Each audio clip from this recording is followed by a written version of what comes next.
আসসালামু আলাইকুম। আশা করি সকলে ভালো আছেন। আলহামদুলিল্লাহ আমিও ভালো আছি। ইলিশ মাছের এখন মৌসুম চলছে। এই ইলিশ মাছ অত্যন্ত স্বাদযুক্ত মাছ। এখন আমি আপনাদেরকে দেখাবো এই ইলিশ মাছ কিভাবে সংরক্ষণ করে যখন সিজন থাকে না তখন নদীর তাজা মাছের মতেই স্বাদ পাবেন। আমি নদীর ঘাটের থেকে কিছু তাজা ইলিশ মাছ ক্রয় করে এনেছি। এখন সেগুলো সংরক্ষণ করব। এজন্য প্রথমে মাছগুলোকে ভালোভাবে ধুয়ে নিতে হবে।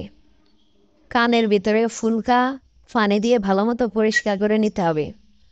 এভাবে একে একে সবগুলো মাছ ধুয়ে পরিষ্কার করে নিব। এখন আমি মাছগুলো প্লাস্টিকের বক্সের ভিতরে একে একে নিয়ে নেব। আমি আপনাদেরকে এখন যে পদ্ধতিতে মাছ সংরক্ষণ করা দেখাইতেছি, এই পদ্ধতি ছাড়া অন্যান্য আরও পদ্ধতিতে মাছ সংরক্ষণ করেছি, কিন্তু অনেক দিন থাকার পর মাছগুলোর ভিতর থেকে কেমন একটা জানি গ্যাস গন্ধ আসতো।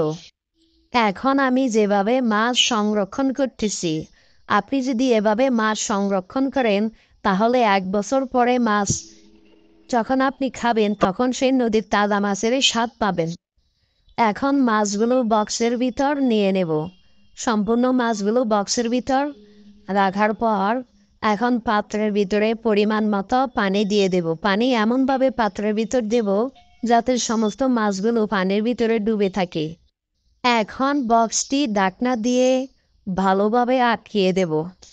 বক্সটির ঢাকনা ভালোভাবে আটকানোর পর এখন এই বক্সটিকে ফ্রিজের ডিপে সংরক্ষণ করব।